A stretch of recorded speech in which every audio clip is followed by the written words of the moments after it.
અનુશાસન ન હોય ત્યાં દુશાસન ફાવી જાય. શિસ્ત અને પ્રેમ એ આ રાષ્ટ્રની ઓળખાણ છે. તમને કંટાળો નહીં, મારી નૈતિક જવાબદારી. હું તમારી સામે 76 વર્ષનો છું, 76 running. Surendranagar MP arts and science કોલેજનો વિદ્યાર્થી છું. મારા લોહીમાં કટ્ટર રાષ્ટ્રવાદ RSSના સંસ્કાર છે. વિષયાંતર નહીં થાય. મારી ભાષા એકદમ કાઠિયાવાડી છે, સૌરાષ્ટ્રની પ્રોપર, એટલે તમને સહેજ કડક લાગે એવું પણ બને. મારી જન્મભૂમિ ચોટીલા છે, એટલે તળપદ ભાષા આવે એ તમને થોડીક વાર થોડુંક એવું થાય કે આટલું બધું કડક કેમ બોલતા, પણ હવે એમાં કાંઈ ફેરફાર થાય એવું છે નહીં. 76 વર્ષે આ સુરતથી હું બહુ પરિચિત છું, 1972થી. મને આજ અતિ આનંદ છે કે હું વિદ્યાર્થી જ છું. જગત એક મહાન પાઠશાળા છે અને હું કાયમ માટે વિદ્યાર્થી અને કાયમ માટે સ્વયંસેવક છું. તમે જે હેતુ માટે ભેગા થયા છો એ જ તમને સાંભળવા મળશે, મારો અનુભવ. એટલે વિદ્યાર્થીઓને વિનંતી, નિરસ નહીં થાવ, તમને કંટાળો નહીં આવે, એકદમ મૌલિક વિધાન હશે એવું બને. પણ ભાષામાં થોડીક તકલીફ રહે. અહીંની ભાષા જે છે એવું ન બોલી શકું અને હું પ્રયત્ન નથી કરતો. મારી તળપદ ભાષામાં બોલી. પ્રથમ જય ઘોષ કરશું ઉદ્ગીત સ્વરે, જેથી આ પાટીદાર સમાજનું ભવન જયનાથથી ગુંજી ઉઠે. સરસ્વતી માત કી, ઉમયા માત કી, બ્રહ્માણી માત કી. ચૈતન્યમ શાશ્વતમ શાંતમ વ્યોમાતીતમ નિરંજનમ નાદબિંદુ કલાતીતમ તસ્મૈ શ્રી ગુરુવૈ નમઃ. અખંડ મંડલાકારમ વ્યાપ્તમ યેન ચરાચરમ તત્પદમ દર્શિતમ યેન તસ્મૈ શ્રી ગુરુવૈ નમઃ. ધ્યાનમૂલમ ગુરુર્મૂર્તિ, પૂજામૂલમ ગુરુર્પદમ, મંત્રમૂલમ ગુરુર્વાક્યમ, મોક્ષમૂલમ ગુરુર્કૃપા. આ પંચામૃત કાર્યક્રમના આયોજકો, આ સંસ્થાના અગ્રગણ્યો એવં વાલા વિદ્યાર્થી બંધુઓ, નમસ્કાર. સફળતાનો આધાર પ્રારબ્ધ ઉપર નથી. પુરુષાર્થની નિર્બળતા ને પ્રારબ્ધ ઉપર ઠોકાડી બેસાડી અને નિર્દોષ થવાનું કોઈ દિવસ દુઃસાહસ ન કરવું. પરમ પુરુષાર્થ કરવો જોઈએ દરેક વ્યક્તિએ સફળતા માટે. પરિણામલક્ષી જીવન ન જીવાય, પુરુષાર્થલક્ષી જીવન. વિદ્યાર્થી રોટલાર્થી ન હોવો જોઈએ, ધંધાર્થી ન હોવો જોઈએ, સ્વાર્થી ન હોવો જોઈએ. વિદ્યાર્થી પરમાર્થી હોવો જોઈએ. એ વિદ્યાનો જ અર્થી હોવો જોઈએ. એ વિદ્યા સિવાયની બીજી કોઈ માગણી જ ન હોય.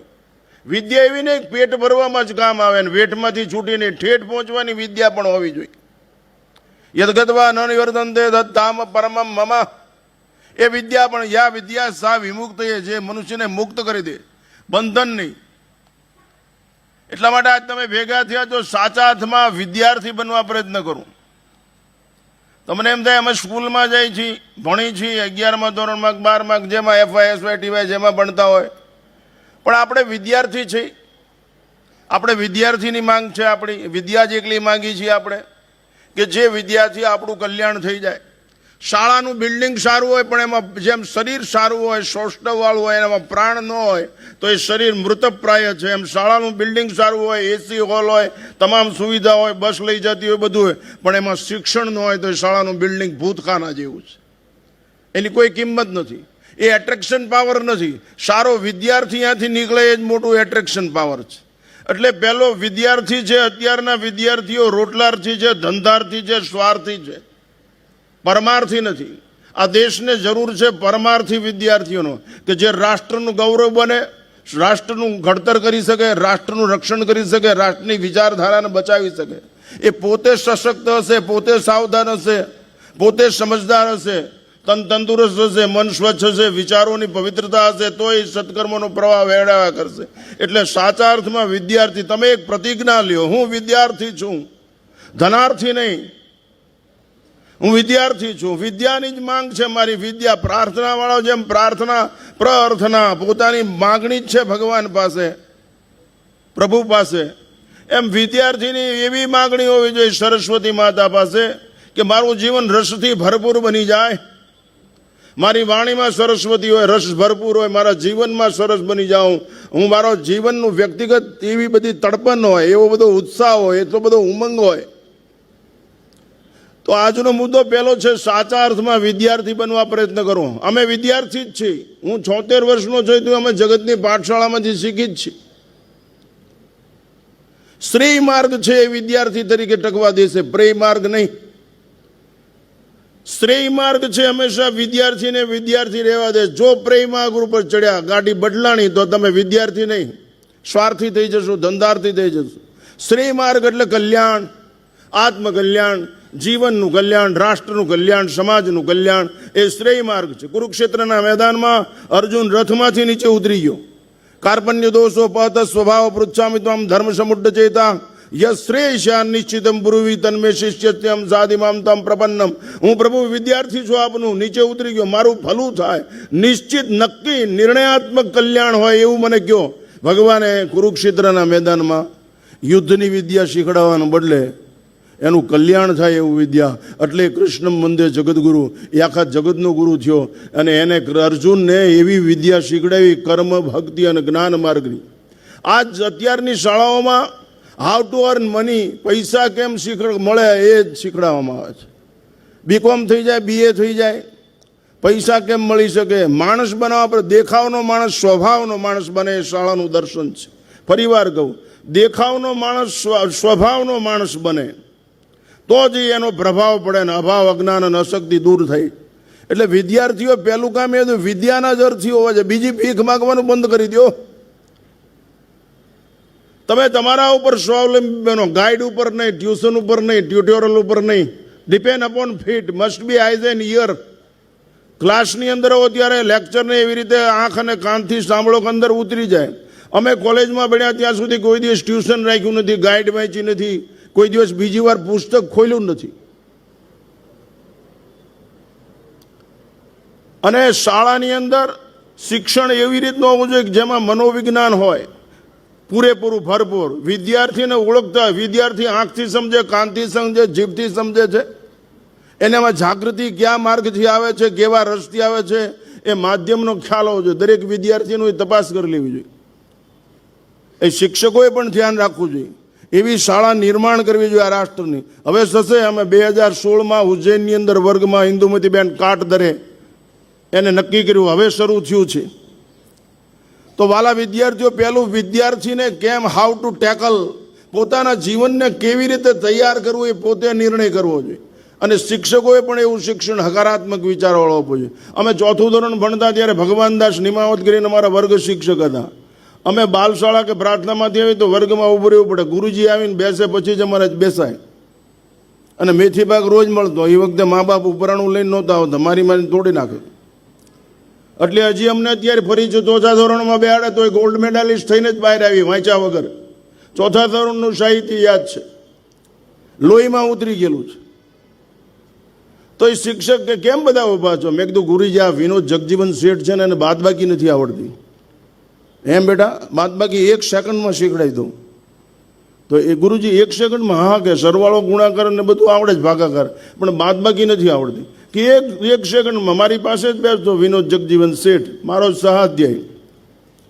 બોર્ડમાં રાવણ ચિત્ર્યો, એને 10 માથા, એકડો બકડો તકડો લખ્યા, નીચે રામ ચિત્ર્યા અને ધનુષ્ય હાથમાં લીધું. બેટા આ કોણ છે? તો કે રાવણ.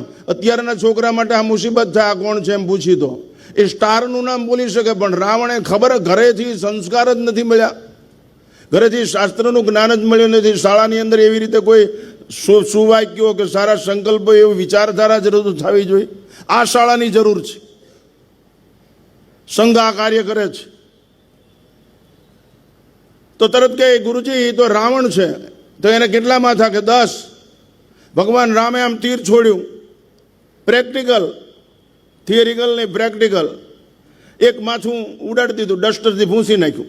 બોલ બેટા શું થયું? કે રાવણનું એક માથું ઉડી ગયું. તો કેટલા માથા રહ્યા? 9. 10માંથી એક માથું ગયું, કેટલા માથા રહ્યા? 9. બેટા બસ આને બાદબાકી કહેવાય. 10માંથી 1 થાય, 9 રહે, આને બાદબાકી કહેવાય. અમારે બેયને એ વખતે 11મું ધોરણ બોર્ડ કહેવાતું, અમે જ્યારે ભણતા ત્યારે અમારે બેયને એસએસસી બોર્ડમાં ગણિતમાં 100માંથી 100 માર્ક હતા. એ વિનોદ જગજીવન અત્યારે ચાર્ટર એકાઉન્ટર છે બોમ્બેમાં, અને એની બધી સંપત્તિનો 70% ભાગ શિક્ષણમાં ખર્ચે છે. તમે કલ્પના કરો કે વિદ્યાર્થી શું ન કરે કે રાષ્ટ્રનો પાયો બની શકે, રાષ્ટ્રનું કાંગરું બની શકે, રાષ્ટ્રનું હૃદય બની શકે, રાષ્ટ્રનું કવચ બની શકે. વિદ્યાર્થી ધારે કરી શકે, રોશની બદલાવી નાખે, ઝગમગાટ લાવી દે, અંધકાર દૂર કરી દે, સમરસતા લાવી દે, જીવનની સજાગતા, એવું કામ કરે. વિદ્યાર્થી જોવા જોઈએ આપણે. આ તકલીફ એ થાય છે કે આપણે કોમર્શિયલ માઇન્ડથી જીવતા હોય છે. પૈસા કેમ કમાય, ટકા કેમ આવે, પર્સન્ટેજ. હવે એવું કંઈક નીવું નીકળ્યું, અમારી વખતે એવું નહોતું. પર્સન્ટેજ આટલા આવે. તમે ટકાવારી માણસ બનવા પ્રયત્ન કરો. વિદ્યા તમને મુક્ત કરવા માટે છે. વિદ્યા પૈસા કમાવા માટે જ એકલી નથી. વિદ્યા મનુષ્યને મંગલમય જીવન બનાવવા માટે છે. અમે ભણેલા જ છીએ. હું જ્યાં મહંત છું ત્યાં પેટીમાં 10 લાખ રૂપિયાનું ચિલર આવે છે. સમુદ્ર અહીંયાથી 50 ફૂટ દૂર છે. આ દરવાજો દૂર, આટલે જ આ ડૉક્ટર સાહેબ બેઠા એટલે જ સમુદ્ર છું હું જ્યાં બેસું. અહીંયા પેટીમાં 10 લાખ રૂપિયાનું ચિલર આવે છે. પૈસાથી જીવન ન બને, જીવન પ્રેમથી બને. Love is always one way. પ્રેમ એક માર્ગીય રસ્તો છે.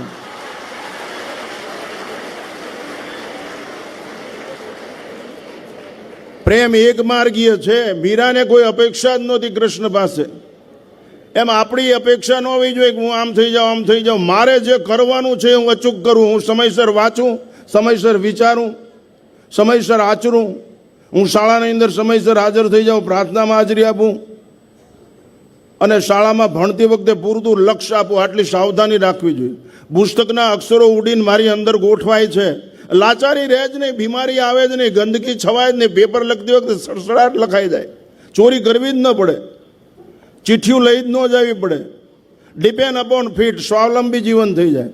અમે કોઈ દિવસ ચોરી, મસલ્સ પાવર હતો અમારી પાસે, માઇન્ડ પાવર હતો, શારીરિક ક્ષમતા ગજબની હતી. 50 માણસ તો સામે પરસીઓ વળી જાય એકલા ઉભા હોય. માનસિક પાવર હતો, પણ અમે કોઈ દિવસ એવું કર્યું જ નહીં કે ચોરી કરીને પાસ થશું. ચિંતન કરીને આગળ વધશું, આ અમારું ધ્યેય હતું. વિદ્યાર્થી, અમે વિદ્યા માટે